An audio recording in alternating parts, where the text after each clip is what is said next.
बच्चों पढ़ रहे हैं कक्षा 11 की गणित का तीसरा अध्याय जिसका नाम है त्रिकोणमितीय फलन, जिसके प्रश्न 3.3 के हमने स्टार्ट कर दिए थे पिछले कुछ वीडियो से। आशा करता हूं सभी पहले ट्राई कर रहे होंगे, फिर वीडियोस देख रहे होंगे। तो बिना समय गए अपन बच्चों आगे बढ़ते हैं।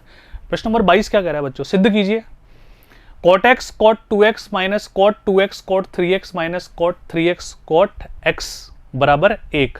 तो बच्चों मैंने क्या समझाया था, बायां पक्ष है ना, बायां पक्ष की तरफ हमें देखें कि डेटा ज्यादा है तो बायां पक्ष को सोल्व करेंगे, देखेंगे दायां पक्ष की तरफ डेटा ज्यादा है तो दायां पक्ष से छेड़खानी करने की कोशिश करेंगे। तो बच्चों यहाँ पर हम LHS यानी कि बायां पक्ष से छेड़खानी करने की कोशिश करते हैं। अब बच्चों ऐसे प्रश्नों को देखकर है ना, सबसे पहले तुम्हारे अंदर से बताऊं आवाज क्या आती है, सर स्टार्ट कैसे करें। एक बार स्टार्ट करना आ जाएगा तो फिर तो अपने आप रास्ता बनता जाएगा ना। तो बच्चों बहुत आसान है ना, जैसे हमने tan a प्लस बी का फॉर्मूला पढ़ा था, tan a plus tan b बटा 1 minus tan a tan b। वैसे cot a प्लस बी का भी तो फॉर्मूला होता है ना, याद आया कुछ। cot a प्लस बी का फॉर्मूला मैंने बताया था बच्चों तुम्हें, क्या था, cot a गुणा cot b माइनस 1 बटा cot a plus cot b। ये सभी को याद होना चाहिए, ठीक है। अब देखो यहां पर x भी आ रहा है, 2x भी आ रहा है और 3x भी आ रहा है।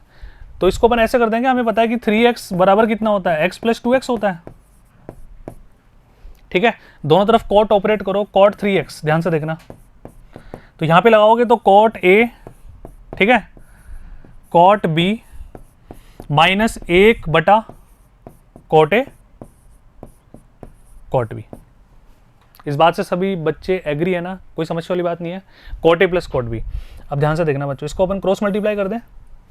क्रॉस मल्टीप्लाई करेंगे तो देखो cot 3x cot x से भी मल्टीप्लाई होगा, cot 3x cot x से भी मल्टीप्लाई होगा, ठीक है। cot 2x cot 3x से भी मल्टीप्लाई होगा, आ गया ना।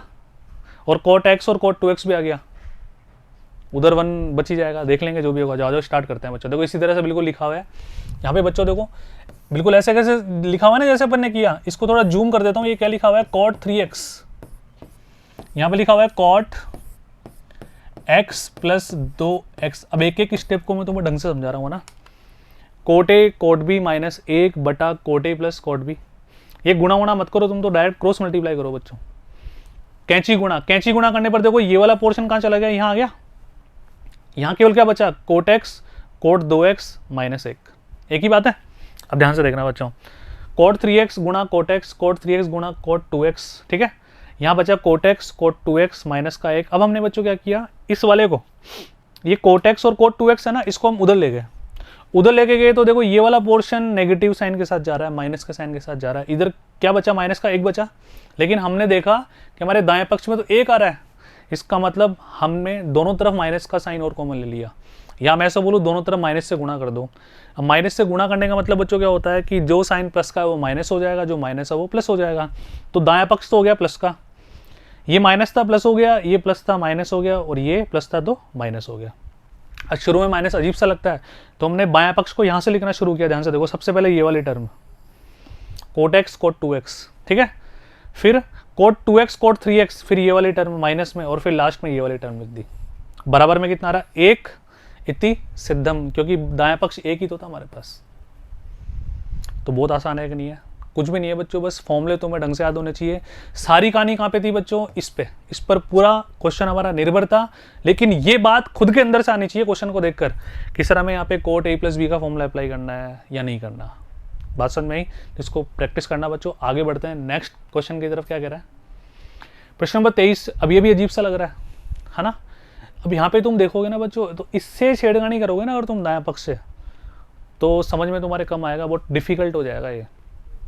अब tan 4x, अब यहाँ पे देखो सर यहाँ तो एंगल 4 है और यहाँ पे एंगल सिंगल आ रहा है, केवल आ रहा नहीं आ रहा।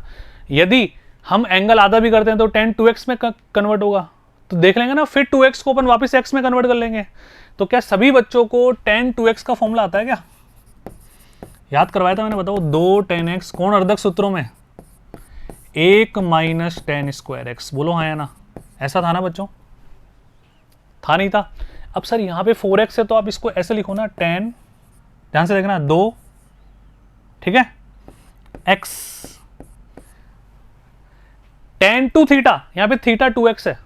अब देखो तो 2 tan थीटा, थीटा कितना है 2x, 1 minus tan square theta. इस बात से सहमत हो या नहीं हो ना? अब सर यहाँ पे जो हमारा आंसर है ना वो केवल x में आ रहा है, 2x में बिल्कुल नहीं आ रहा। तो वापस tan 2x की जगह वैल्यू रखना शुरू करते हैं। देखो ध्यान से, 2। अब बताओ tan 2x की जगह अपन क्या लिखें? 2 tan x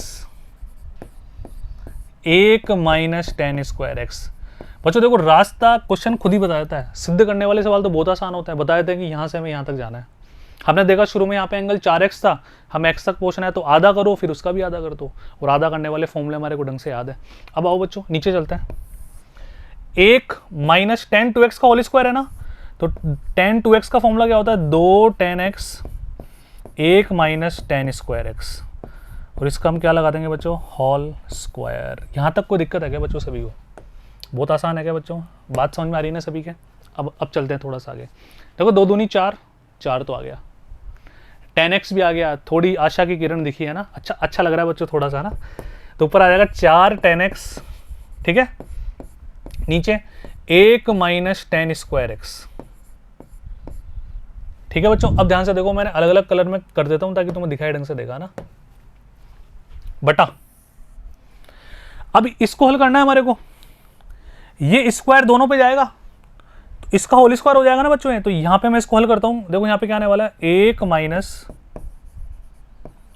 ten square x का होल स्क्वायर, जो एलसीएम लेंगे ऐसे कैसे आ जाएगा? माइनस ये आ गया बच्चों 4 tan स्क्वायर एक्स। इसमें जो नीचे आ रहा है वो क्या आ रहा है? 1 माइनस टेन स्क्वायर एक्स का होल स्क्वायर। इस बात से सहमत हो क्या? मैंने नीचे वाले का जस्ट एलसीएम लिया बच्चों, और कोई कलाकारी नहीं लगाई, थोड़ी सी जगह अपन करते हैं, है ना। अब थोड़ा सा वापस अपन बढ़ते हैं आगे, है ना। चलो यहाँ तक क्लियर है। अब बच्चों ध्यान से देखो, ये इससे कैंसिल होगा, एक स्क्वायर हट जाएगा, केवल अकेला बचेगा। बचेगा नहीं बचेगा अकेला। अब ये उल्टा होके ऊपर मल्टीप्लाई हो जाएगा, किससे होगा? 4 tan x होगा भाई। 1 माइनस टेन स्क्वायर एक्स किससे गुणा होगा बच्चों? 4 tan x से गुणा होगा ना। तो हम क्या लिखेंगे? 4 tan x क्या गुणा हो रहा है? 1 माइनस टेन स्क्वायर एक्स, ठीक है। देखो ऊपर वाला तो आ गया। नीचे यहाँ पे देखो बच्चों, हमें क्या लाना है? 1 minus 6 tan square x plus 10 4x। तो 4 के लिए तो इसको एक्सपेंड करना पड़ेगा, है ना। तो मैं यहाँ पर ही तुम्हें एक्सपेंड करके दिखाता हूँ बच्चों। a माइनस बी का होल स्क्वायर, बताओ। a square plus b square minus 2ab, ये लीजिए, और माइनस का 4 tan स्क्वायर एक्स। ऐसे कैसे देख पा रहे हो सभी?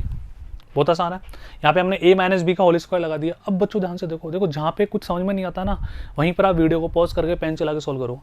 ये -2 और -4 मिलके माइनस का 6 हो जाएगा। तो हम क्या लिखें? 1 माइनस 6 tan स्क्वायर एक्स। देख पा रहे हो ना। अब फिर देखो प्लस का 10 की पावर 4x, प्लस का 10 की पावर 4x। इति सिद्धम, जो कि हमारे दायां पक्ष के बराबर आ गया। तो हम आत्मविश्वास के साथ क्या लिखेंगे? बराबर दायां पक्ष। इति सिद्धम लगाना बिल्कुल ना भूलें जब भी प्रश्न हमारा सिद्ध करने वाला प्रदत्त हो, दिया हुआ हो। तो बच्चों कुछ भी नहीं है, जो मैंने बातें पढ़ाई सब उन्हीं पर निर्भर है। बस आपको पहली स्टेप स्ट्राइक होनी चाहिए, सोचना सीखो, ओरिएंटेशन डेवलप करो, प्रश्न को देखकर हमारे अंदर से क्या आवाज आनी चाहिए। बच्चों पहली स्टेप ट्रिग्नोमेट्री में सही होगी ना, फिर तो रास्ता अपने आप तुम्हें दिखता चला जाएगा। ऐसे करो, वैसे करो, वैसे करो, है ना। कोई याद थोड़ी होता है।